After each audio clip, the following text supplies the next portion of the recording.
The season update, I have to give you guys the top 5 best loadouts in Warzone 2 right now. So, we have to get right into it, but I'm going to let you guys know that these are all going to be meta builds. Some of these builds are going to be easier to use, some are going to be harder, but they're all going to have the fastest TTK. So, the first thing I want to show you guys is actually the MP7.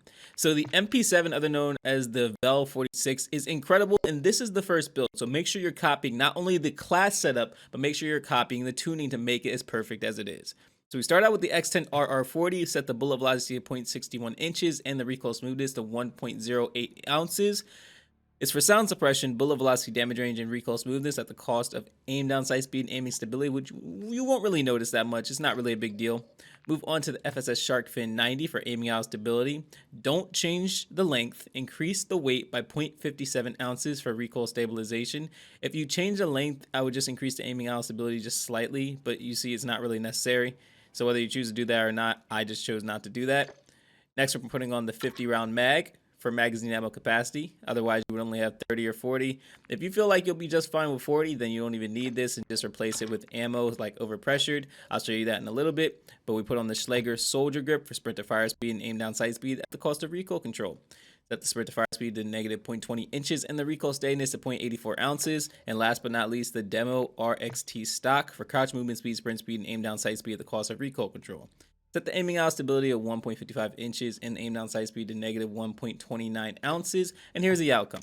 This thing is incredibly broken, and honestly, I feel like it's going to be one of those guns that's going to be ignored. And fortunately for you, you're going to have the advantage. This thing doesn't seem as deadly according to the sound, but believe me when I say this has one of the fastest TTKs overall. So like I said, if you don't want to have 50 rounds, if you just want to have 40, completely fine. Put on overpressured, and what you're going to do is you're going to increase the bullet velocity. You're going to increase the bullet velocity just about to the highest point. I mean, put it to around like 7.75, 8-ish, and you'll be pretty good. You don't have to raise the damage range, but if you want to, feel free to move it just slightly, around 0.15 Gs. And here's the difference. Also, you're going to give the enemies more flinch. But the downside is you do get slightly more recoil. I don't think it's that noticeable, but in my opinion, if you want to use it, it's not going to hurt you that bad. It's going to give your enemies a ton of flinch when you're shooting at them, and it could give you a good benefit. So please make sure you're trying this out. Next thing we're going to move on to, though, is the Sakin. This thing is incredible. Start out with the Polar Fire S for sound suppression, bullet velocity, damage range, and recoil smoothness at the cost of aim down sight speed and aiming stability. Set the bullet velocity to 0.48 inches and the recoil smoothness to 0.36 ounces. On the Brune Warrior LMG for aiming idle stability, aim walking steadiness, recoil steadiness, and recoil stabilization at the cost of sprint to fire speed, aim down sight speed, crouch movement speed, and aim walking speed. No big deal. Put aiming idle stability at 0.21 inches and the recoil stabilization at 0.52 ounces. Put on the 20-inch Silver Series barrel for bullet velocity, damage range, recoil control, and hip fire accuracy.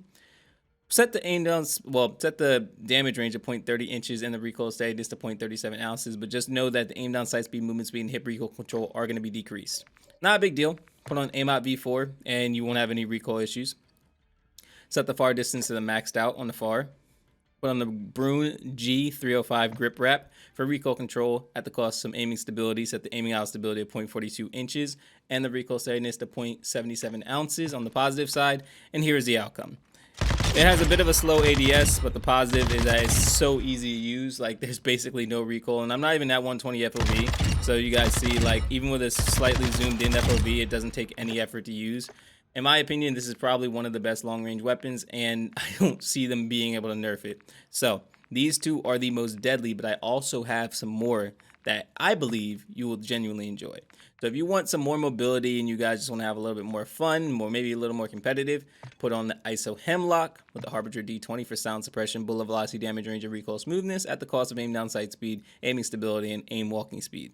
Set the bullet velocity to 0.87 inches and the recoil smoothness to 0.54 ounces.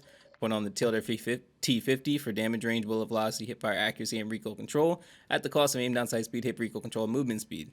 Set the damage range of 0.17 inches and the recoil steadiness of 0.15 pounds. Put on the 5.56 high velocity for bullet velocity at the cost of some damage range, which you're not even going to notice. Set the bullet velocity of 5.23 GR and the damage range of 0.20 Gs. Put on the 45 round mag. Trust me, you want to have that on there. And then the aim out V4. Set it to the far distance. And here's the outcome. Super easy to use, super low recoil. In my opinion, probably one of the best guns overall. Like, just overall, probably one of the best guns. Next, I want to show you guys the Vaznev, because anybody that plays competitive knows that this thing is incredible. I put on the Broom Pendulum for vertical and horizontal recoil control at the cost of aim down sight speed and aiming stability. The gun kick control is at 0.21 inches and the aim down sight speed is at 0.65 ounces. Put on the Cast 1 381 millimeter for the barrel. Now, this increases damage range, hip fire accuracy, and bullet velocity at the cost of aiming down sight speed and hip recoil control. Set the damage range to 0.15 inches and the recoil steadiness to 0.34 pounds. 145 round mag because you want as many bullets as possible. In Rebirth or Warzone 2, put on the True Tack Grip for sprint to fire speed and aim down sight speed at the cost of some recoil control. Set the sprint to fire speed to negative 0.15 inches and the recoil steadiness to 0.58 ounces. And put on the Broadside FCT for aiming stability, crouch movement speed, aim down sight speed, and sprint speed at the cost of aim walking speed and recoil control. Put aiming out stability at 0.70 inches and the aim down sight speed to negative 3.87 ounces. Here's the final outcome. This thing is insane. Now, I know some people would rather use that flash spiral. Completely up to you if you want to use that. There's actually a bunch of alternatives you could really use. I'm pretty sure the flash is somewhere around here. So this is most likely what some competitive players want to use. So if you want to use that, I mean, I'm not opposed to it. It's basically the same thing. So put the gun kick control somewhere around here. That'd be pretty decent. And then the aim down sight, we'll put it to about right here so it doesn't do too much damage to the recoil.